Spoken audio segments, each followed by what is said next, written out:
then we'll open it up for questions. Yeah, that's a good team, very offensive. I thought Carly was the story of the game early. He was good right out of the gate. We knew that he couldn't throw with so many pitches off 4 days rest, but I thought he got it started really well. And then we got some big hits early. Patrick Alvarez back in the lineup was a big knock for us with 2 outs to get us to 3, I believe. And then I thought the biggest hit of the game was after we had our base running blunder, Vanderbrake stepping in there and getting that big hit. Against a team like Georgia Tech, you just need some space because they're so good top to bottom. But a great win for our guys, and it's a fun group to coach every day. Let's open it for questions. What was the key for Max Carlson? I know he was really outstanding a couple weeks ago at NC State and then got roughed up a little bit by Clemson this past weekend. So what was the key for him to kind of get back on track to where he was a couple weeks ago?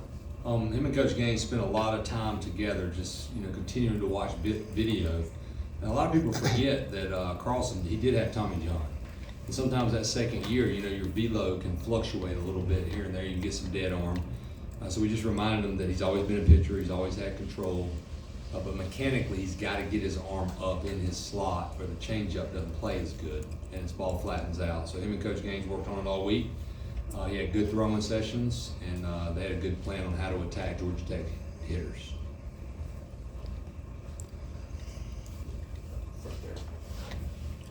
Coach Forbes, that base running error you talked about, you were pretty heated about it. What exactly happened? Well, I try to remind our guys to move past things quickly, but I was heated because that's a fundamental thing that we work on all the time. We have a no-out tag rule and a one-out tag rule, and Johnny just made a mistake. He looked at it. I don't know if he thought it was a home run and kind of just stared at it, but he was just on the bag. And in that situation, when you see an outfielder's back, you expand, you keep your eyes on the ball. But you should, tagging there with 1 out, it doesn't really matter because you're getting to third base with 2 outs. So it was just a mistake, and then Casey dropped his head, so it was 2 mistakes in 1. And that's why, being able to overcome that I thought was huge. Getting a pass ball, getting 1 run, and then Vanderbrake getting that hit. And that's kind of how this team's been. They take a deep breath and don't play the blame game and hope somebody will pick them up if they do make a mistake. Mac and Tomas, leaders really stepped up today. Mac, you stepped up at the plate as well. Tomas, just talk about the sort of finality right here in the end of the regular season. It's over. ACC tournaments here. It's basically win or go home at this point, and you guys, start with you, Mac. Just speak to that aspect of today. Yeah, I think offensively, me and Frick both and other guys, being leaders, sometimes you got to get a big hit to get everyone going. And once you get that hit, everyone kind of starts feeling more confident and comfortable at the plate. I don't know why it works that way, but it's just as a team, everyone collectively comes together and starts putting better at-bats together. Yeah, to go along with that, I just feel like we really come together, especially when we talked the other day. We were like, all right, it's a new season. We forgot about Clemson. New season. We're going to come out and we're going to get after. We're not going to worry about the results. We're just going to play hard and come out and try to win a ball game. Scott, could Max come back at the end of this tournament? Absolutely. Yeah, he did it last year, 4 days rest. We kind of had a pitch count in our mind because you're still trying to win the tournament, obviously. The most important tournament is the NCAA tournament, so you want to protect your guys for that. But Carlson did it last year, and sometimes, he comes back off those 4 days and he may not have, a ton of velo, but he's sharper. In all my years as a pitching coach, I've always thought 6 days was too much anyway. I really like 4 days, honestly, because you just don't have so much time in between. But yeah, he can come back. Tomas, can you talk about the pitching today? Everybody kind of fell into their roles, and there were mistakes, but overall, good pitching effort. Yeah, definitely. I feel like we attacked them really good. Made some really good pitches. They got a couple bloop hits, and I feel like that it didn't really bother us.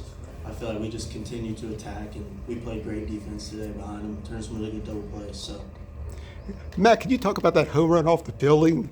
How fun was that? Yeah, it felt good.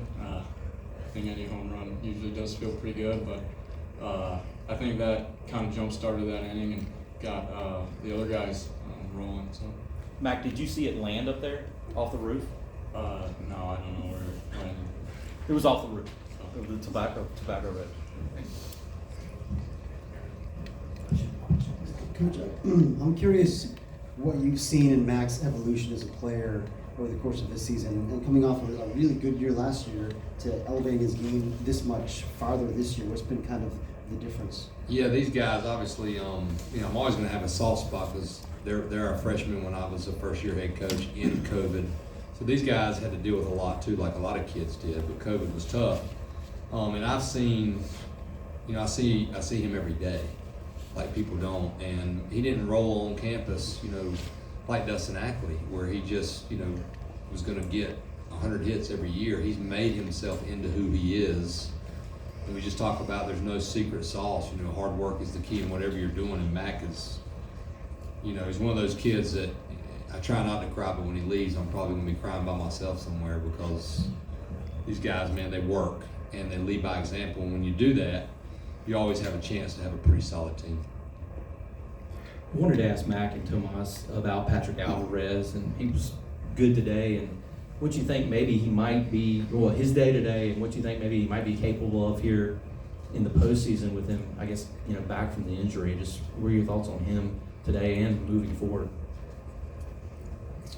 Yeah, I think he's a big key to our success in making a run in this tournament and the NCAA tournament. He does everything the right way. He works hard, and when he's not in the game, he's pulling for everyone. He's one of the best teammates out there, and I think when you do that and you finally do get in the game, you're gonna reap the rewards for that by always being in the game. So. That's basically what I had. Exactly. He's a stud. He's gonna play it. He plays hard. He's Patty always on the Knuckles, ball. that's his nickname. Yeah. Patty Knuckles. So that tells you all you need to know. Patty Knuckles? Patty Knuckles. He knuckles. Sounds like an Irish boxer. Well, they came up with it, but I agree with it. Doesn't it? Keep going, Tomas. Don't let him cut you off. No, that was good. Mac covered it all. That was perfect. So. Tomas, we talked a few weeks ago just about Ben Peterson, just the changes to his arsenal. Obviously, great outing there at Clemson on Friday. Comes back Monday, looks pretty solid mostly. Just how do you see his confidence continue to build with that kind of change? Yeah, it's amazing how the way he started and how much better he's gotten throughout the season. Adding that little two-seam or sinker, and now he's got kind of cutter. I think he's one of the toughest pitchers I think in ACC right now, definitely. So. Scott, obviously it sounds like you're going to probably not play Vance this week. Can you talk about that decision making and what you see with his recovery? Yeah, What report did you get Monday? Yeah, number one, the kid's the most important. It's just the way it works, and you got to take care of your kids. And Vance, he don't miss games unless he's obviously injured like he is. We didn't get the news that we wanted this morning that, hey, he can play today. And I had talked to Vance quite a bit just to kind of prepare him that even if he told me he could play, I had to really think about it because I felt like we had done enough to be a lock in the NCAA tournament. I guess you never know because I've been doing this so long. But I did felt like our body of work was really good. And as bad as we want to win the ACC tournament, I know that rest is the best healer. And I didn't want him to have a setback. And I felt like, and then this morning it just confirmed, maybe it happened for a reason that, he needs more rest. And, hopefully we can get him back in the NCAA tournament. And the day off, does that allow everybody except Max to come back on Thursday? Yeah, I'd have to look at the pitch counts. Looking at this, everybody be ready to go on Thursday. Anything else? All right, guys, thank you. Congrats.